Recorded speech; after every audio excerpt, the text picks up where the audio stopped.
Hello students, मैं हूं पुनीत शर्मा और स्वागत करती हूं आपका स्कूल साथी में। आज हम डिस्कस करेंगे हमारा जो ब्लैक एरोप्लेन था उस चैप्टर की समरी। ठीक है। सो दो चैप्टर्स हमारे थे जिसमें सेकंड था हमारा ब्लैक एरोप्लेन और पहला था हमारा फर्स्ट फ्लाइट, है ना, हिज फर्स्ट फ्लाइट। तो ब्लैक एरोप्लेन हमने डिस्कस कर लिया है। चैप्टर काफ़ी इंटरेस्टिंग था, बताता है कि सही डिसीजंस लेना, सारी चीज़ों को कंसिडर करके एक सही डिसीजन लेना कितना ज़्यादा इंपॉर्टेंट रहता है। ठीक है। सो उसकी हम समरी यहाँ पे डिस्कस करेंगे। सो देखते हैं। ठीक है। So pilot was flying his old Dakota aeroplane late at night. ठीक है। सो यहाँ पे अल्टीमेटली हमारे जो भी नैरेटर हैं इस स्टोरी के, वो कौन है? वो पायलट ही हैं। ठीक है। वो ये अपनी स्टोरी बता रहे हैं कि वो क्या कर रहे थे। ठीक है। तो नरेटर कौन है? हमारे पायलट हैं। ठीक है। तो यही अपनी स्टोरी को नरेट कर रहे हैं कि मैं ऐसे कर रहा था, वो कर रहा था। ठीक है। So pilot was flying his old Dakota aeroplane late at night. ठीक है। तो यहाँ पे एक पायलट की बात चल रही है। और पायलट क्या कर रहा था? हमारा पायलट क्या करता है? पायलट एरोप्लेन उड़ाने का काम करता है। ठीक है। तो हर एक चीज, जैसे ड्राइवर रहता है किसी, हम बोलेंगे बस का ड्राइवर रहता है, ऐसे एरोप्लेन में कौन रहता है? पायलट रहता है। A pilot was flying his old Dakota aeroplane late at night। तो एक पायलट की बात चल रही है जो कि क्या कर रहा था? फ्लाई कर रहा था उसका ओल्ड डकोटा एरोप्लेन को। वो क्या कर रहा था? फ्लाई कर रहा था लेट एट नाइट, वो भी रात में। ठीक है। रात में लगभग 1:30 बजे इनकी फ्लाइट रहती। तो हाँ, रात की बात चल रही है कि रात में 1:30 बजे समथिंग जो हमारे पायलट रहते हैं वो अपनी ओल्ड डकोटा एरोप्लेन को क्या कर रहे होते हैं? फ्लाई कर रहे होते हैं। ठीक है। तो एरोप्लेन का क्या नेम है? Old Dakota aeroplane. ठीक है। Next, the weather was clear. और उस टाइम पे जब वो वहां से टेक ऑफ करने वाले हैं, जब अपनी फ्लाइट को वो स्टार्ट ही करने वाले हैं, वहां से फ्लाई करना स्टार्ट ही करने वाले हैं, तब वेदर क्या था? मौसम क्या था? एकदम क्लियर था पूरी तरीके से। जो आसमान था वो क्या था? साफ था। The stars were shining. और जो तारे थे वो चमक रहे थे। अब तारों का काम ही है चमकना। ठीक है। तारों का काम ही है चमकना। जो तारे क्या कर रहे थे? चमक रहे थे। And the sky look peaceful. और जो स्काई था वो कैसा लग रहा था? एकदम पीसफुल, एकदम शांत लग रहा था। आसमान क्या लग रहा था? पूरी तरीके से शांत लग रहा था। तो जब मूड अच्छा रहता है तब भी सब कुछ सही लगता है। मौसम एकदम साफ है ना, तारे चमक रहे हैं। ठीक है। आसमान पूरी तरीके से साफ है। तो जब हम सही रहते हैं तब हर एक चीज सही लगने लगती है। बट यहाँ पे सच में सब कुछ सही है। ठीक है। जब ये अपनी फ्लाइट को स्टार्ट करने वाले हैं, वहां से टेक ऑफ करने वाले हैं, द वेदर वॉज क्लियर। जो मौसम था, वेदर किसको बोला जाता है? मौसम को। द वेदर वॉज क्लियर, मौसम पूरी तरीके से साफ था। द स्टार्स वर शाइनिंग, जो तारे थे वो चमक रहे थे। And the sky looked peaceful. और जो आसमान था वो कैसा लग रहा था? एकदम शांत लग रहा था। ऐसे कुछ भी ऐसा नहीं लग रहा था कि बादल आने वाले हैं, कि कुछ बहुत तेज हवाएं चलने वाली हैं, कि बारिश आने वाली, इस तरीके का कोई भी साइन नजर नहीं आ रहा था। पूरा जो स्काई था, आसमान था, वो एकदम पीसफुल, एकदम शांत लग रहा था। He was flying over France going back to England. ठीक है। तो ये जो फ्लाइट थी, है ना, जो टेक ऑफ करने वाले थे वो कहाँ से करने वाले थे? फ्रांस से करने वाले थे। कहाँ जा रहे थे? वो जा रहे थे फ्रांस से इंग्लैंड। ठीक है।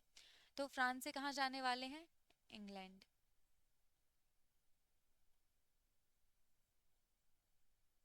ठीक है। सो यहाँ से इन्होंने अपनी फ्लाइट यहाँ से स्टार्ट की थी, यहाँ से टेक ऑफ किया था, और लैंड कहाँ करना था? इंग्लैंड में करना था। ठीक है। सो और एग्जैक्टली किस जगह की मेंशन की गई यहाँ पे? किस जगह की बात हुई है? पेरिस की बात हुई कि पेरिस कंट्रोल को वो कॉल करते हैं। ठीक है।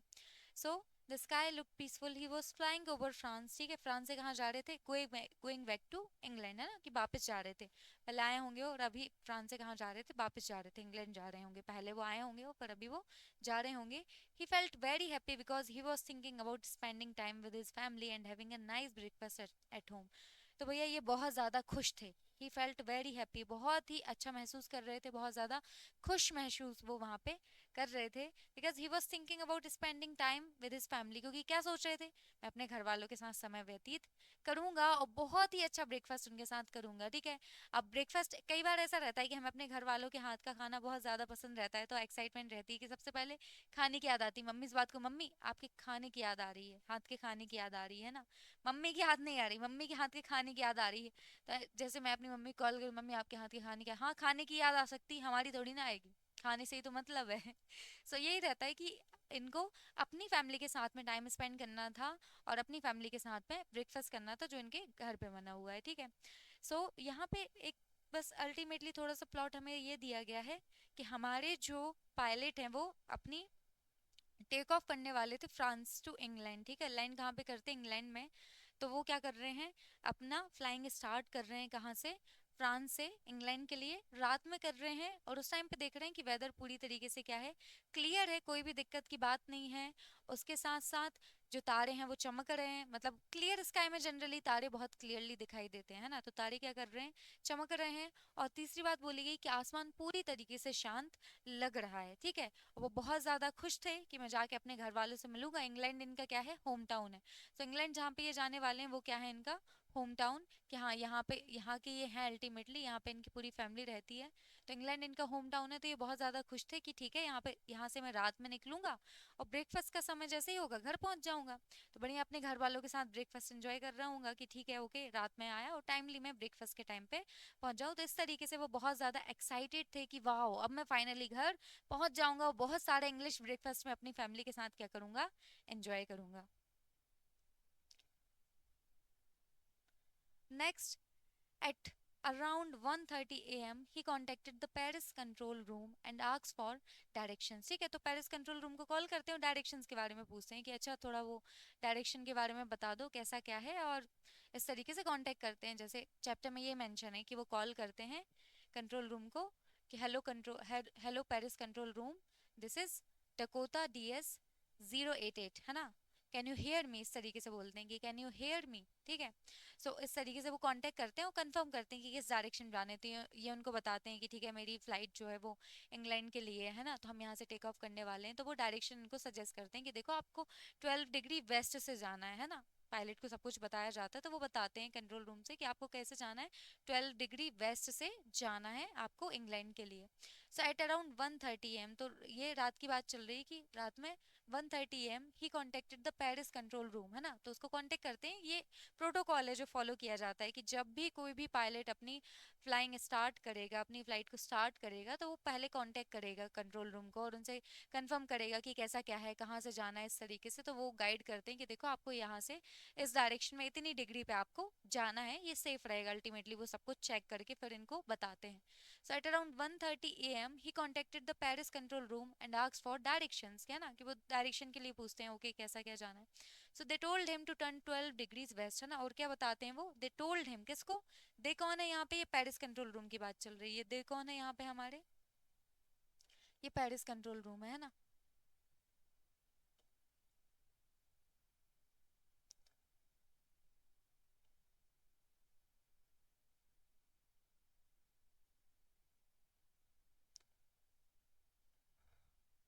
तो ये जो दे हैं ये पेरिस कंट्रोल रूम है।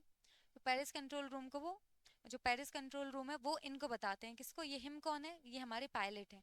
तो पायलट को बताते हैं कि देखो आपको कहाँ जाना है, आपको 12 डिग्री वेस्ट में जाना है, ठीक है। इनसे क्या बोला जाता है कि 12 डिग्री वेस्ट में आप जाओ, ठीक है। So they told him to turn 12 degrees waste.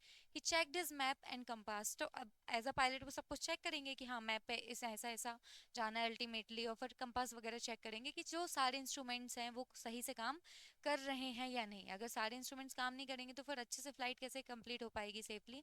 तो वो सारे इंस्ट्रूमेंट्स वगैरह चेक करते हैं, मैप चेक करते हैं। तो ही चेक दिस मैप, उन्होंने मैप चेक किया। एंड कंपास जो डिवाइस रहती है जो हमें डायरेक्शंस बताती है, उस डिवाइस को उन्होंने चेक किया। And then turn the plane as directed, और प्लेन को उन्होंने वैसे ही मोड़ दिया जिस तरीके से बताया गया था। इनको बोला गया था कि देखो तुम्हें 12 डिग्री वेस्ट में जाना है, तो 12 डिग्री वेस्ट में इन्होंने उसको मोड़ दिया, ठीक है। He also switched to his second and last fuel tank, है ना। और ऐसे फ्यूल टैंक्स रहते हैं हमारे एरोप्लेन में, उनमें बहुत सारा फ्यूल रहता है जो अल्टीमेटली फ्लाई करने के लिए यूज होता है। सो इन्होंने सेकंड जो इनका फ्यूल टैंक था उस पर स्विच किया, और वो सेकंड जो फ्यूल टैंक था वही लास्ट फ्यूल टैंक था, है ना। उसके अलावा और फ्यूल टैंक्स नहीं थे, तो सेकंड फ्यूल टैंक पे इन्होंने स्विच कर लिया अपने एरोप्लेन को कि ठीक है इस इतने में तो फ्लाइट कंप्लीट हो जाएगी, तो उस पर इन्होंने स्विच कर लिया, ठीक है। So he switched to his second and last fuel tank. Soon he saw huge black storm clouds ahead, ठीक है। तब वो वहां से निकल जाते हैं, और जैसे ही निकलते हैं तो कुछ किलोमीटर्स, लगभग 150 किलोमीटर का कुछ डिस्टेंस वो कवर करते हैं। और उसके बाद में देखते हैं कि 150 किलोमीटर जैसे ही वो पेरिस से आए हैं, ठीक है, कि वहां से वो निकलते हैं और 150 किलोमीटर का डिस्टेंस कवर करते हैं कि जैसे यहाँ पे हमारे जो पायलट है वो यहाँ पे पहुंच गया, तो पेरिस यहाँ पे है ना, ये हमारा पेरिस है। और यहाँ पे हमारे जो पायलट हैं वो पहुंच गए हैं अपने एरोप्लेन के साथ में, ठीक है। तो देख रहे हैं कि ये कितना डिस्टेंस इन्होंने कवर कर लिया है, 150 किलोमीटर का समथिंग डिस्टेंस ये कवर करके यहाँ पे आ चुके हैं, लगभग 150 किलोमीटर का डिस्टेंस ये कवर करके आगे पहुंच चुके होते हैं। तो जैसे ये 150 किलोमीटर का समथिंग डिस्टेंस कवर करके पहुंचते हैं तो बोलते हैं कि मतलब पेरिस मुझसे 150 किलोमीटर ऐसे पीछे था, ठीक है। उसके बाद में क्या होता है, soon he saw huge black storm clouds ahead, और वो सामने देखते हैं कि एकदम बहुत बड़े से स्टॉर्म क्लाउड्स, तूफान वाले जो बादल रहते हैं ना, वो इनको सामने दिख रहे हैं। नैतिक एसी ऑन कर देना, ठीक है। तो देखते हैं कि सामने इनको तूफान वाले जैसे बादल है वो सामने दिख रहे हैं। Soon he saw huge black storm clouds ahead, he couldn't fly above them, और फिर वे देखते हैं कि वो उसके ऊपर उड़ ही नहीं पा रहे। क्यों नहीं उड़ पा रहे? अब ऐसा है कि सामने देखते हैं कि बहुत बड़े तूफान वाले बादल हैं ना, बहुत बड़े एकदम तूफान वाले बादल हैं, और उसकी वजह से कि उसको तो क्रॉस कर नहीं सकते हैं, तूफान वाले बादल है तो उसके अंदर अगर वो एंट्री करेंगे तो कुछ भी हो सकता है ना। सामने देखते हैं कि बड़े बड़े एकदम पहाड़ जैसे काले बादल हैं, और इन्होंने क्या किया था कि सेकंड और जो कि लास्ट फ्यूल टैंक है उस पर स्विच कर लिया था, मतलब उसके अलावा कोई भी फ्यूल इनके पास नहीं था, उतना ही फ्यूल था। तो ये चाहते तो उसके ऊपर से एरोप्लेन को वो कर देते, फ्लाई कर देते कि ठीक है मैं इसको ऊपर से करके निकल जाता हूँ, तो लॉन्ग रूट हो जाता, और लॉन्ग रूट के लिए ज़्यादा फ्यूल लगता, तो उतना फ्यूल तो था नहीं। और ना ही वो नॉर्थ और साउथ से जा सकते थे, वेस्ट डायरेक्शन में जा रहे थे, ईस्ट से वेस्ट की ओर, तो नॉर्थ और साउथ से भी होके नहीं जा सकते थे क्योंकि लॉन्ग रूट हो जाता तो फ्यूल ज़्यादा यूज़ होता, तो वो भी नहीं कर सकते थे। Soon he saw huge black storm clouds ahead, तो उन्होंने सामने देखा कि बड़े एकदम तूफान वाले जो बादल हैं वो सामने हैं। He couldn't fly above them because his old plane couldn't go that high, ठीक है। तो उसके ऊपर नहीं जा सकते थे वो, कि वो जो एकदम पहाड़ जैसे बड़े बादल जो उनको सामने नजर आ रहे हैं, तो उसके ऊपर वो नहीं जा सकते थे। और ये क्या था, पहले ही मेंशन किया गया है कि एरोप्लेन क्या है, ओल्ड डकोटा है ना, कि जो पुराना है अल्टीमेटली, है ना, ओल्ड प्लान है इनका, तो वो जो ओल्ड प्लान है वो इतना ज्यादा हाई भी उड़ के नहीं जा सकता था। So he couldn't fly above them because his old plane can not go that high, he didn't have enough fuel to go around the cloud either, ठीक है। तो ऐसा भी नहीं है कि वो नॉर्थ और साउथ डायरेक्शन से चले जाएं, क्योंकि ईस्ट से उन्होंने स्टार्ट किया था, है ना, चैप्टर के स्टार्टिंग में उन्होंने मेंशन किया था कि ईस्ट में यहाँ पे मून दिख रहा है और मैं यहाँ पे वेस्ट की ओर जा रहा हूँ, है ना। तो वेस्ट की ओर जा रहे हैं तो ऐसे नॉर्थ और साउथ होके भी वो नहीं जा सकते थे। क्यों नहीं जा सकते थे? क्योंकि नॉर्थ और साउथ होके भी जाते तो लॉन्ग रूट पड़ जाता, और बहुत ज़्यादा फ्यूल उनके पास था ही नहीं, फिक्स फ्यूल था। सेकंड सेकंड फ्यूल टैंक पे उन्होंने स्विच कर लिया था, और जो सेकंड फ्यूल टैंक था वही उनका लास्ट फ्यूल टैंक था, उसके अलावा और कोई फ्यूल टैंक उनके पास था ही नहीं। तो फिर वो ऐसे भी नहीं कर सकते थे कि नॉर्थ से होते हुए चले जाएं या साउथ से होते हुए चले जाएं। तो क्या मेंशन किया गया, he didn't even have enough fuel to go around the clouds either, है ना, कि वो इधर से होके चले जाएं या इधर से होके चले जाएं, इतना उनके पास में क्या बोलेंगे, फ्यूल नहीं था।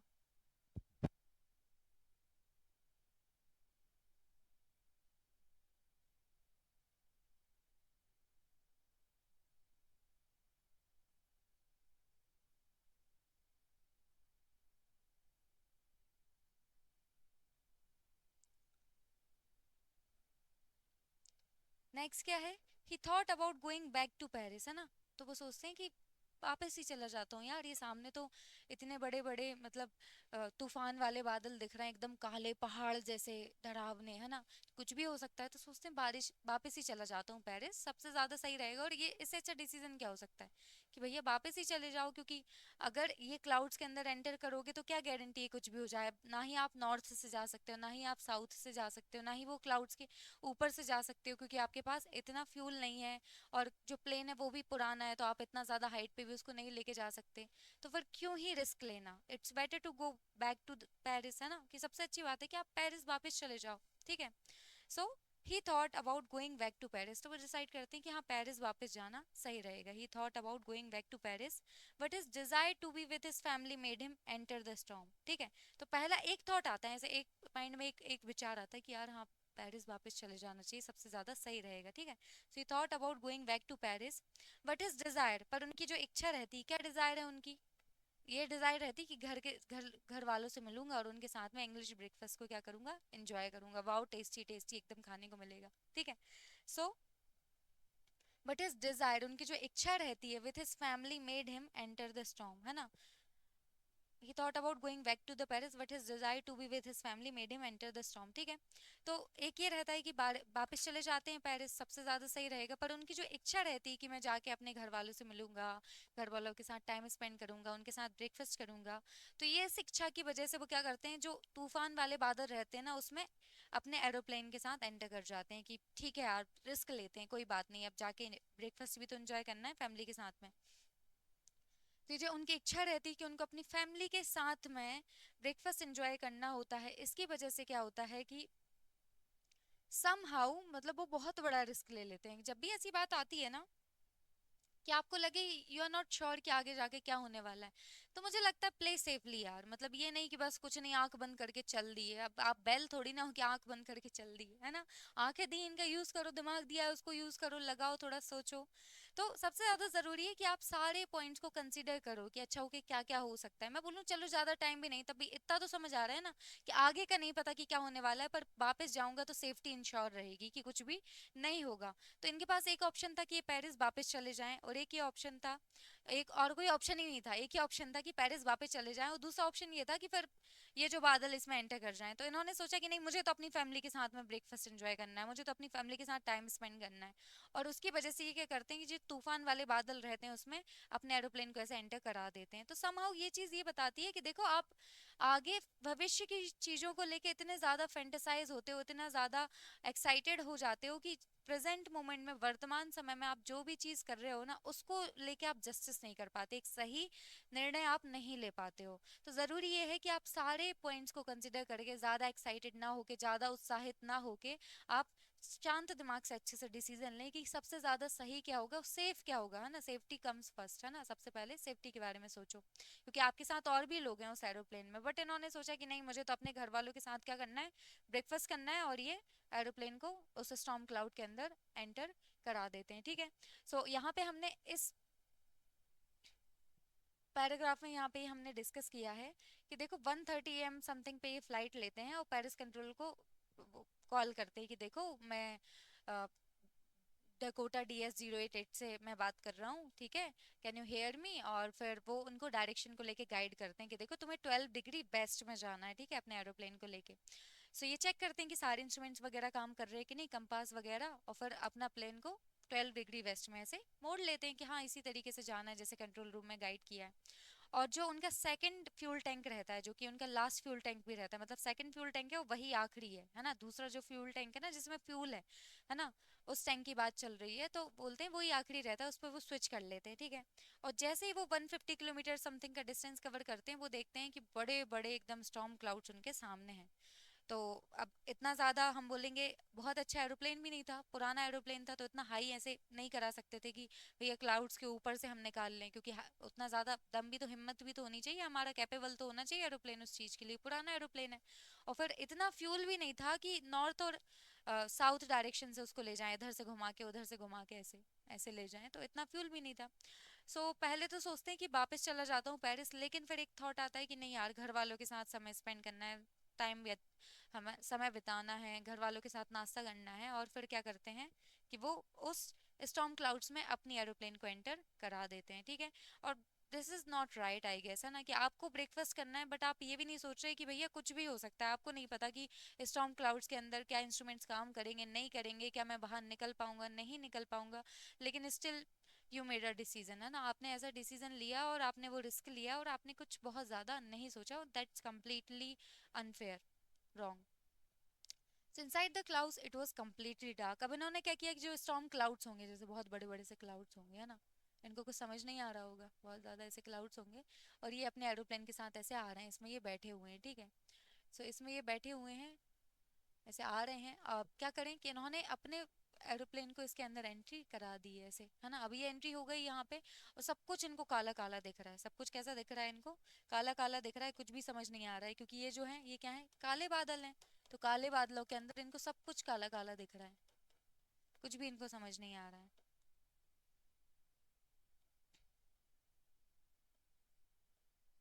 ये यहाँ पे रहते हैं, अब इनको सब कुछ वहां पे एकदम ब्लैक दिखता है, इनको कुछ भी वहां पे विजिबल नहीं होता, कुछ भी ऐसे दिखाई नहीं देता।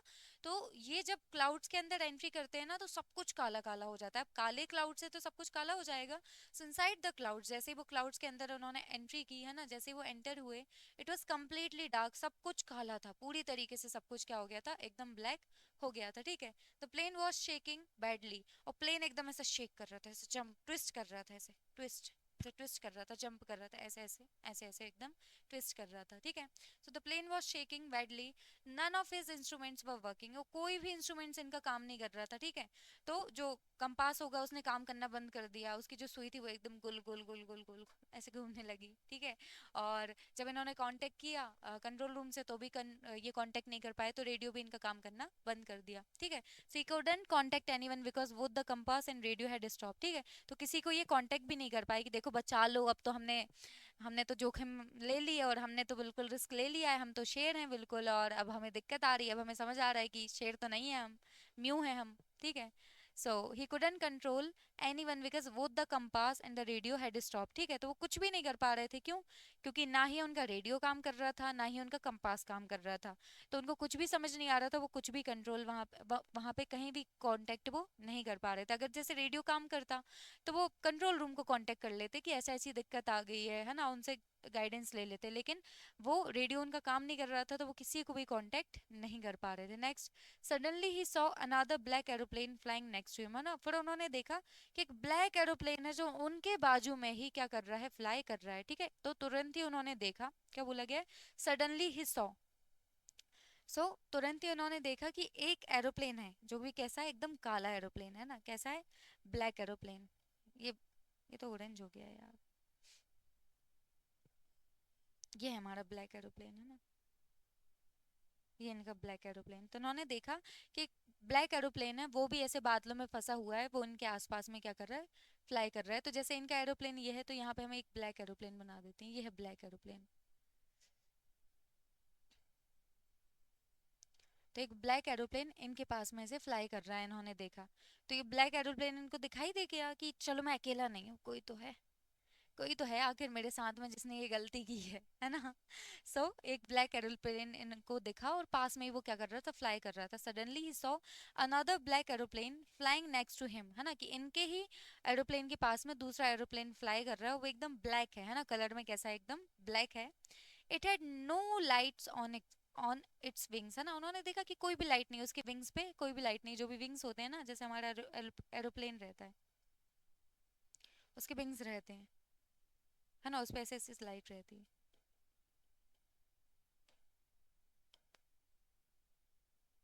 से लाइट जलती है। तो उन्होंने देखा कि इनके पास जो एरोप्लेन उन्होंने देखा था, ब्लैक एरोप्लेन, उसमें कोई भी लाइट नहीं जल रही थी, उसमें किसी भी प्रकार की कोई लाइट यहाँ पे नहीं जल रही थी। जो एरोप्लेन रहता है, उसके जो विंग्स रहते हैं, पंख रहते हैं, उस पर लाइट्स रहती है। जब भी हम देखते हैं ऐसे नीचे से भी एरोप्लेन को देखेंगे तो उसके विंग्स दिखाई देते हैं, उस पर लाइट शाइन करते हुए ऐसे दिखाई देती है। पर इन्होंने देखा कि वो जो ब्लैक एरोप्लेन था, उस पर किसी भी प्रकार की कोई भी लाइट नहीं जल रही थी, ठीक है। तो बोलते हैं कि it had no lights on its wings, है ना, कि कोई भी लाइट नहीं थी, उसके विंग्स पे किसी भी प्रकार की कोई लाइट नहीं थी। The pilot of that black aeroplane signalled him to follow, है ना। तो वो बोलता है कि चलो आओ फॉलो करो, इस तरीके से। तो इनको साइन साइन देता है वो, इस तरीके से इनकी तरफ ऐसे देखता है, ये दोनों एकदम आसपास में से उड़ रहे हैं, है ना, दोनों ही क्लाउड्स में फंस गए हैं। तो वो इनकी तरफ देखता है, ऐसे करके देखता है, जैसे इस साइड अगर हमारी ये नैरेटर हैं वो फ्लाई कर रहे हैं, तो उनकी तरफ ऐसे देखता है और बोलता है कम फॉलो मी, इस तरीके से उनको साइन देता है कि आप मुझे फॉलो करो, ठीक है। सो the pilot of that black aeroplane signaled him to follow. The narrator followed the strange plane for half an hour, even though he had fuel left only for 15 more minutes. He was scared. ठीक है।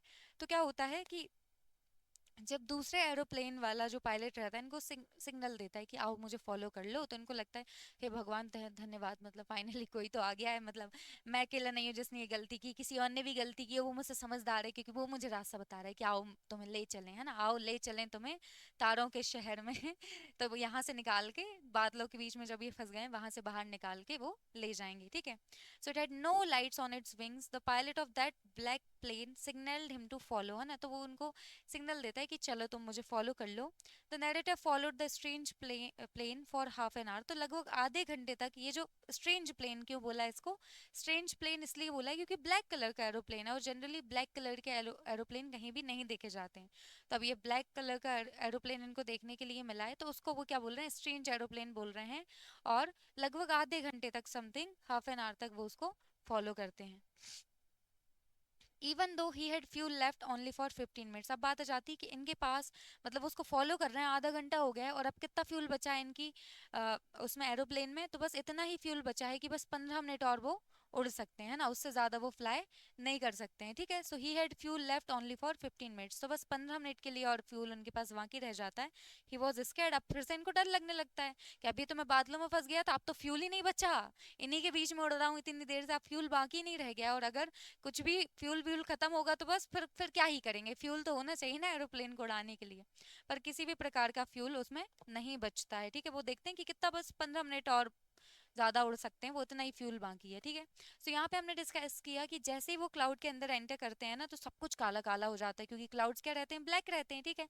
और plane है वहां पे dance करना चालू कर देते, वो ऐसे उचकेंगे फिर ऐसे उचकेंगे, सो इसी तरीके से जो प्लेन है वो डांस करना चालू कर देते हैं, शेक करना स्टार्ट कर देता है। और कोई भी इंस्ट्रूमेंट्स काम नहीं करते, इनका जो क्या बोलते हैं, कंपास है, वो काम करना बंद कर देता है। और रेडियो से कांटेक्ट इनका बंद हो जाता है, रेडियो भी इनका काम करना बंद कर देता है, तो कंट्रोल रूम से बिल्कुल भी कांटेक्ट नहीं कर पाते। सो अब इनको फिर लगता है, इनको डर कि अब क्या करें, लेकिन लेकिन क्या होता है, अच्छा होता है कुछ, कि इनको पास में ही एक एरोप्लेन दिखाई देता है कि उसमें पायलट है, और वो एरोप्लेन क्या है, ब्लैक कलर का है, और उसके जो विंग्स हैं उस पे लाइट्स नहीं है, ठीक है। तो कलर क्या है एरोप्लेन का, ब्लैक है, ठीक है। अब इन्होंने स्ट्रेंज काम किए तो स्ट्रेंज एरोप्लेन इनको मिलेगा, ठीक है। किसी को थोड़ी ना पड़ी रहती है इतनी जोखिम लेके काले बादलों में एंटर कर जाए कि जो होगा देखा जाएगा, नाश्ता करना है घर वालों के साथ में, ऐसी किसी को फैंटेसीज नहीं है, पर इनको है। पर ठीक है, अब इनको ब्लैक एरोप्लेन देखने को मिलता है, और फिर देखते हैं कि हाँ, उसमें जो पायलट है वो इनको सिग्नल देता है कि आओ चलो मुझे फॉलो कर लो, इस तरीके से इनको साइन देता होगा। तो बहुत ओबिडेंटली उसको फॉलो करते हैं कि चलो कोई तो है मेरे साथ में, और फिर फाइनली आधे एक घंटे तक उसको फॉलो करते रहते हैं स्टॉर्म क्लाउड्स के अंदर, और फिर देखते हैं कि कितना फ्यूल बाकी है, इतना ही फ्यूल बाकी है इनके एरोप्लेन में कि बस 15 मिनट और ये फ्लाई कर सकते हैं। तो अब इनको डर लगता है कि अब क्या करें, अब तो 15 मिनट बस फ्लाई कर सकते हैं।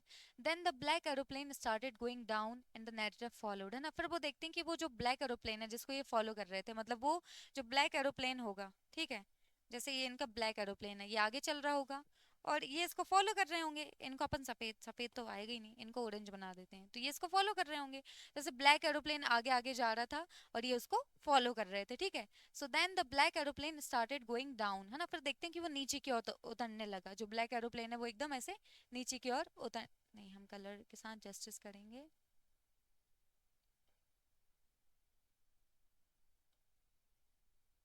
ठीक है। फिर उन्होंने देखा कि वो जो ब्लैक एरोप्लेन है वो नीचे की ओर जा रहा है, ठीक है। तो जब लैंड करेंगे तो ऑफकोर्स नीचे की ओर आएगा, okay. So the black aeroplane started going down and the narrator followed, और नैरेटर भी फॉलो करते हैं वो भी कि हम भाई अब हमारी भी नीचे जाने की बारी है, हम क्यों ऊपर रहे हैं। तो वो भी इसको फॉलो करता है, वो भी ऐसे नीचे इसके पीछे आ जाता है, ठीक है। और फिर क्या होता है, soon he saw a runway, ठीक है। तो रनवे इनको दिखाई देता है, रनवे किसको बोलते हैं, कि जैसे हमारा एयरपोर्ट है तो वहां पे ऐसा रनवे रहता है ना, ऐसे दो पट्टियां ऐसे डिस्टेंस रहता है ना, कुछ किलोमीटर्स का, जो कि जैसे ही हमारी एरोप्लेन लैंड करेगी पहले वो इस डिस्टेंस पे चलती है और फिर फाइनली जाके हमारी एरोप्लेन स्टॉप होती है, तो उनको एक रनवे दिखता है, ठीक है। और ये रनवे पे वो देखते हैं कि बहुत सारी लाइट्स ऐसे लगी हुई हैं, है ना, रनवे पे बहुत सारी लाइट्स लगी रहती हैं, ऐसे दूर से ही दिख जाए कि भैया ये है रनवे, यही है तुम्हारी मंजिल, आ जाओ जल्दी से आ जाओ, ठीक है। तो इसी तरीके से रनवे बना रहता है, तो वो देखते हैं सून ही सॉ रनवे, जल्दी उनको क्या दिखाई देता है, एक रनवे दिखाई देता है। Was able to land safely, बहुत ही आराम से सुरक्षित तरीके से वो लैंड कर पाते हैं, कौन, हमारे जो पायलट हैं जिन्होंने इतनी बड़ी मिस्टेक की थी वो। ही फेल्ट वेरी हैप्पी, अब ऑफ कोर्स वो बोलते हैं, जान बची तो लाखों पाए, तो अब तो जान बच गई तो लाखों पा ली है इन्होंने, ठीक है। So he felt very happy and tried to find the black plane to thank its pilot, ठीक है। फिर बोलते देखता हूँ वो कौन सा काला एरोप्लेन था, काला हवाई जहाज था, उसको देखता हूँ, उसके पायलट को देखता हूँ, उनको जाके धन्यवाद बोलता हूँ कि थैंक यू सो मच, आपने मेरी जान बचा ली इस तरीके से। So he felt very happy and tried to find the black plane to thank its pilot, but it had disappeared, but उनको वो कहीं भी नहीं दिखाई देता, एकदम गायब हो जाता है, डिसअपियर्ड हो जाता है है ना, उनको दिखाई नहीं देता, वो गायब हो जाता है। अब उनको लगता है कहाँ गया, या तो लैंड किया होगा तो यहीं आसपास होगा, तो ऐसे आसपास देखते हैं कुछ भी ऐसा नहीं दिखता। अब एरोप्लेन कोई छोटा थोड़ी ना है कि कोई जेब में रख ले, बड़ा सा एरोप्लेन दिखाई देगा कि हाँ ये रखा हुआ है एरोप्लेन। तो देखते हैं कि उनको यहाँ पे आसपास जब वो एयरपोर्ट पे देखते हैं तो उनको कोई भी एरोप्लेन नहीं दिखाई देता। और आसमान में भी देखते हैं तो आसमान में भी कोई ब्लैक एरोप्लेन उनको दिखाई नहीं देता है। So after landing he went to the control centre, और फिर जब आसमान में भी उनको एरोप्लेन नहीं दिखाई देता तो वो कहाँ चले जाते हैं, कंट्रोल सेंटर चले जाते हैं, ठीक है। So after landing he went to the control centre, control centre चले जाते हैं, ask about the black aeroplane, और ब्लैक एरोप्लेन के बारे में पूछते हैं कि भैया वो जो एक और एरोप्लेन था वो कहाँ है, ठीक है, उसके बारे में पूछते हैं। The lady there said that there had there had been no other planes in the sky that night, only his. तो बोलती नहीं, किस एरोप्लेन की बात कर रहे हो आप, आपके अलावा तो कोई और एरोप्लेन था ही नहीं, बस आपका ही एरोप्लेन था रडार पे, उसके अलावा कोई भी एरोप्लेन देखने को नहीं मिला। अब इनको शौक लग जाता है, यार ऐसे कैसे हो सकता है, मतलब भाई ने हेल्प की अपनी, भाई कहाँ गया, भाई मिल क्यों नहीं रहा है, ठीक है, भाई ने इतनी ज्यादा मदद की, भाई ने जान बचा ली है, तो उसको जाके धन्यवाद बोलना तो बनता है। और भाई तो दिख ही नहीं रहा, भाई का एरोप्लेन भी नहीं दिख रहा है, ठीक है। तो यहाँ पे जब ये केस आता है कि 15 मिनट समथिंग का फ्यूल बचता है, तो ये सोचते हैं क्या करूं, लेकिन थोड़ी देर में ये देखते हैं कि क्लाउड से, स्टॉर्म क्लाउड से ये बाहर निकल गए, तूफान वाले बादलों से ये इनका एरोप्लेन बाहर निकल गया। और जैसे ही वो बाहर निकलते हैं तो वो देखते हैं एक रनवे दिखाई देता है, तो रनवे दिखाई देता है जो एयरपोर्ट के पास में रहता है वो इनको दिखता है, और फिर ये जाके वहां पे सेफली अपनी गाड़ी, एरोप्लेन जो है वो लैंड करा देते हैं, ओके। और बहुत ज़्यादा खुश होते हैं अल्टीमेटली कि बच गए हैं। और फिर सोचते हैं कि चलो ब्लैक एरोप्लेन के जो पायलट उनको जाके थैंक यू बोल देते हैं। तो जब आसपास देखते हैं तो ब्लैक एरोप्लेन नहीं दिखाई देता, और वो भाई भी नहीं दिखाई देते जिन्होंने इनकी इतनी हेल्प की थी। सो आसमान में देखते हैं तो आसमान में भी कोई ब्लैक एरोप्लेन नहीं दिखाई देता, उनको लगता है शायद वो निकल गया, कहीं और जा रहा होगा। बट बट क्या होता है कि जाके वो अपने कंट्रोल सेंटर में जाके पूछते हैं, एक लेडी वहां पे बैठी रहती है, उससे पूछते हैं कि वो जो एक और ब्लैक एरोप्लेन था वो कहाँ गया, उनके पायलट कौन थे। तो वो बोलती हैं कौन से एरोप्लेन की बात कर रहे हो, तुम्हारे अलावा कोई भी एरोप्लेन फ्लाई नहीं कर रहा था रडार पे आज, ठीक है।